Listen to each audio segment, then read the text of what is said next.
Dukung terus channel ini dengan like, komen, dan share ya. Tulis pendapatmu di kolom komentar. Yang belum subscribe, tekan tombol subscribe dan bunyikan loncengnya agar tidak ketinggalan video berikutnya. Terima kasih. Selamat datang kembali. Hari ini kita punya sesuatu yang menarik sekali. Sebuah dokumen yang Anda kirimkan dan langsung menarik perhatian kami. Iya, betul. Ini adalah surat edaran resmi dari Dinas Pendidikan Kota Banjarmasin. Tanggalnya 13 Februari 2026. Ditandatangani Kepala Dinas, Ryan Utama. Misi kita hari ini, kita akan bedah total panduan Ramadan untuk sekolah ini. Dari PAUD sampai SMP. Kita mau tahu, apa sih yang sebenarnya berubah? Dan kenapa ini penting buat Anda? Tentu. Dan yang langsung terasa ya saat membaca dokumen ini tuh ambisinya. Ini bukan sekedar surat edaran biasa tentang, jam belajar dikurangi. Bukan sekedar itu ya? Bukan.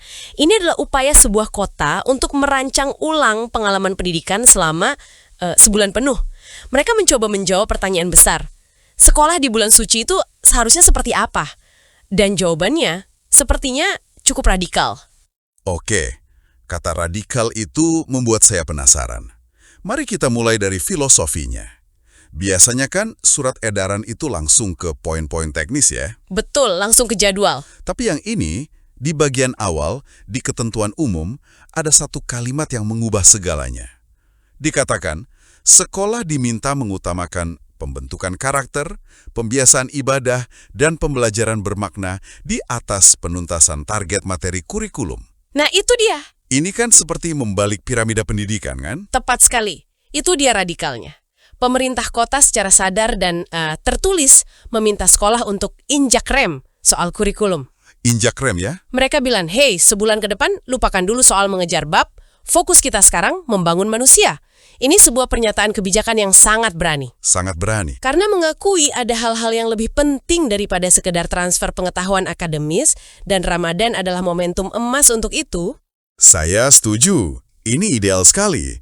Tapi kalau kita coba mainkan peran orang tua yang sedikit sinis, pasti ada yang langsung berpikir, wah bagus sih, tapi anak saya nanti ketinggalan pelajaran nggak?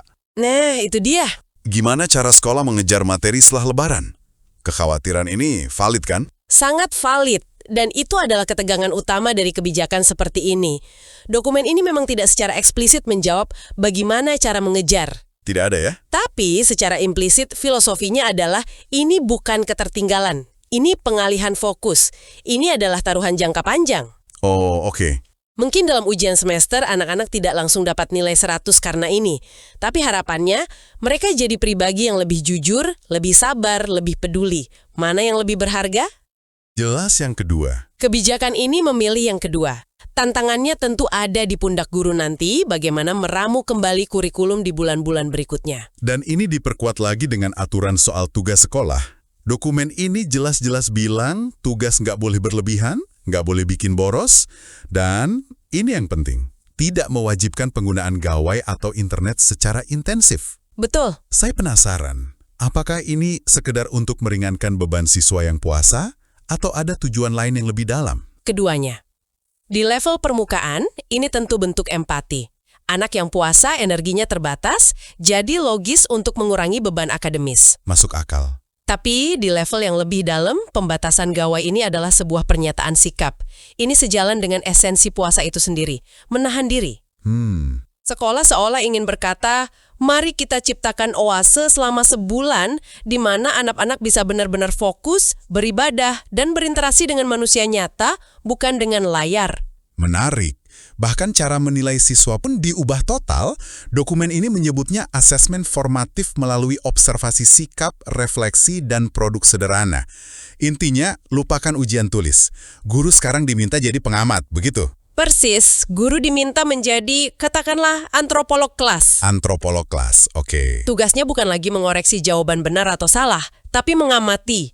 Apakah si A hari ini membantu temannya? Apakah si B bisa menahan marah? Penilaiannya berbasis narasi, bukan angka.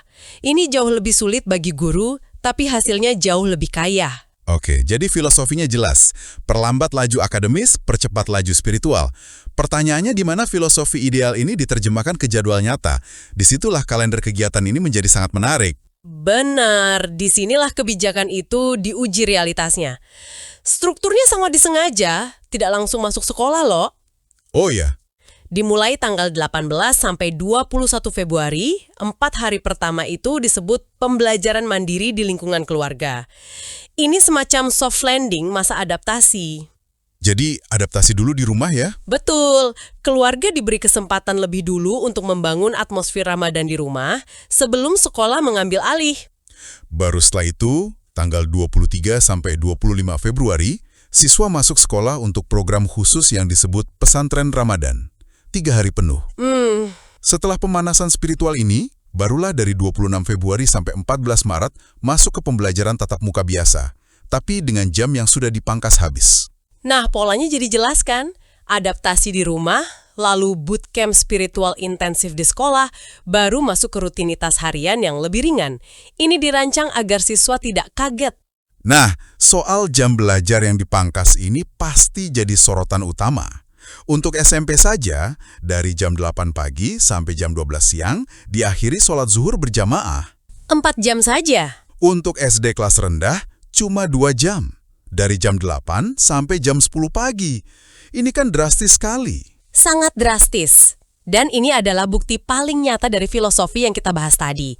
Dengan jam belajar sesingkat ini, mustahil bagi guru untuk mengejar target kurikulum normal. Betul, tidak mungkin.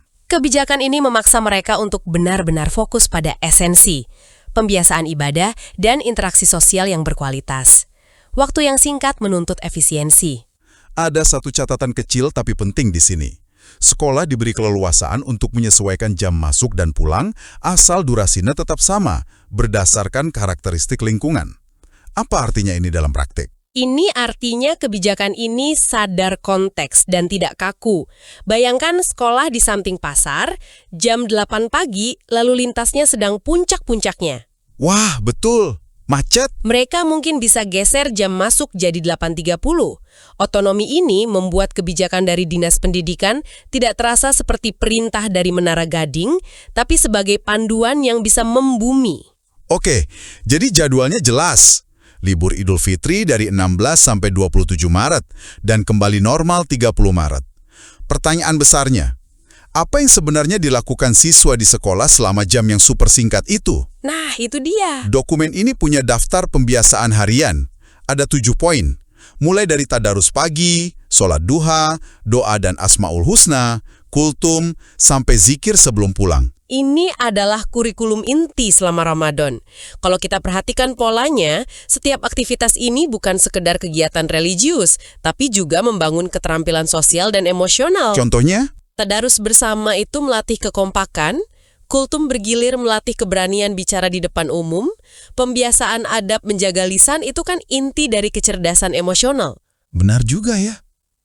Jadi, ini upaya menciptakan ekosistem di mana setiap momen di sekolah adalah bagian dari ibadah dan pembelajaran karakter. Selain rutinitas harian, ada program gebrakan di awal, pesantren Ramadan selama 3 hari.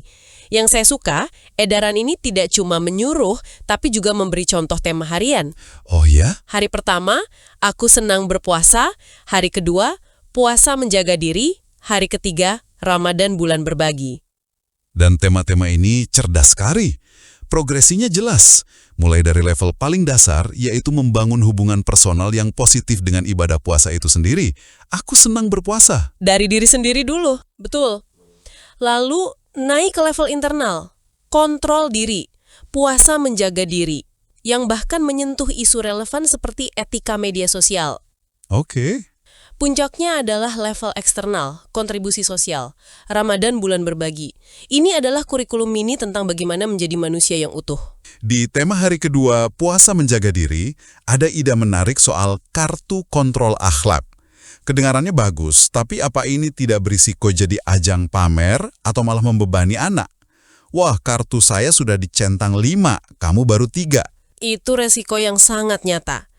Dan disinilah peran guru menjadi sangat krusial. Jika kartu kontrol akhlak ini diperlakukan seperti rapor, di mana tujuannya mengumpulkan centang sebanyak-banyaknya, maka program ini gagal. Gagal total ya. Tapi jika guru bisa membingkainya sebagai alat refleksi pribadi yang sifatnya rahasia, sebagai cermin untuk diri sendiri, maka ia bisa menjadi sangat kuat. Jadi kuncinya di eksekusi guru di lapangan. Tepat sekali. Tentu saja, semua ini tidak akan berjalan kalau hanya mengandalkan sekolah. Dan surat edaran ini sadar betul akan hal itu. Ada bagian khusus tentang peran orang tua, wali. Nah, ini penting. Poin pertamanya adalah permintaan untuk mendampingi anak dalam ibadah dan literasi di rumah. Dan ini penting, sekolah secara eksplisit mengatakan kami hanya bisa melakukan separuh pekerjaan. Mereka membangun fondasi di sekolah, tapi penguatannya harus terjadi di rumah. Ini undangan resmi bagi orang tua untuk menjadi mitra aktif. Poin selanjutnya meminta orang tua mengatur penggunaan gawai. Nah, soal gawai ini, saya jadi terpikir, dengan melarang tugas yang mewajibkan gawai, apakah kita tidak sedikit anti teknologi? Bukankah kita bisa kehilangan kesempatan mengajarkan anak cara menggunakan teknologi secara bijak untuk tujuan spiritual? Pertanyaan yang bagus sekali.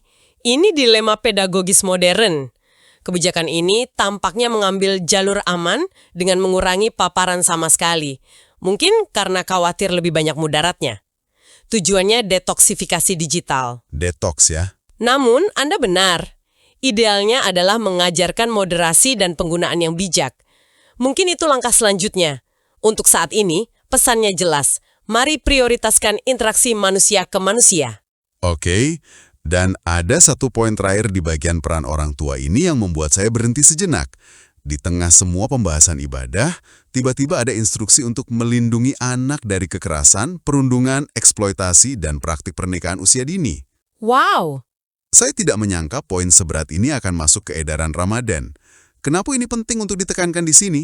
Karena ini menunjukkan pemahaman yang holistik dan mendalam tentang kesejahteraan anak. Dinas Pendidikan seolah ingin menyampaikan pesan yang sangat kuat.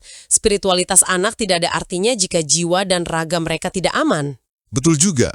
Menjaga iman anak sama pentingnya dengan menjaga mereka dari predator. Dengan menuliskannya di sini, mereka mengingatkan semua pihak bahwa tugas kita melindungi anak itu sifatnya 360 derajat. Ini sangat krusial. Lengkap sekali. Bahkan sampai ada instruksi teknis untuk kepala sekolah soal jadwal piket keamanan selama libur panjang Lebaran. Jadi, setelah kita bedah semua ini, kesimpulannya apa? Ini lebih dari sekedar perubahan jadwal ya? Jauh lebih dari itu, surat edaran ini adalah sebuah manifesto pendidikan. Ini adalah upaya untuk mendefinisikan ulang arti sukses dan produktivitas di sekolah selama bulan Ramadan. Jadi produktivitasnya beda? Beda. Produktivitas tidak lagi diukur dari jumlah bab yang selesai, tapi dari seberapa sering seorang anak tersenyum tulus, seberapa mampu ia menahan amarah, atau seberapa ringan tangannya untuk berbagi. Ini investasi pada karakter. Sebuah laboratorium pendidikan karakter selama sebulan penuh. Fokusnya bergeser dari tahu menjadi menjadi. Tepat.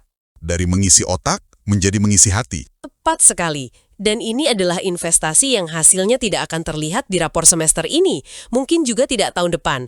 Tapi ini adalah jenis pendidikan yang akan membentuk siapa mereka 20 tahun dari sekarang. Inilah taruhan jangka panjangnya. Dokumen ini telah memberikan panduan apa yang harus dilakukan dengan sangat detail. Tapi setelah diskusi kita, terlihat jelas bahwa bagaimana cara melakukannya adalah tantangan sebenarnya. Ini meninggalkan satu pertanyaan penting untuk Anda renungkan.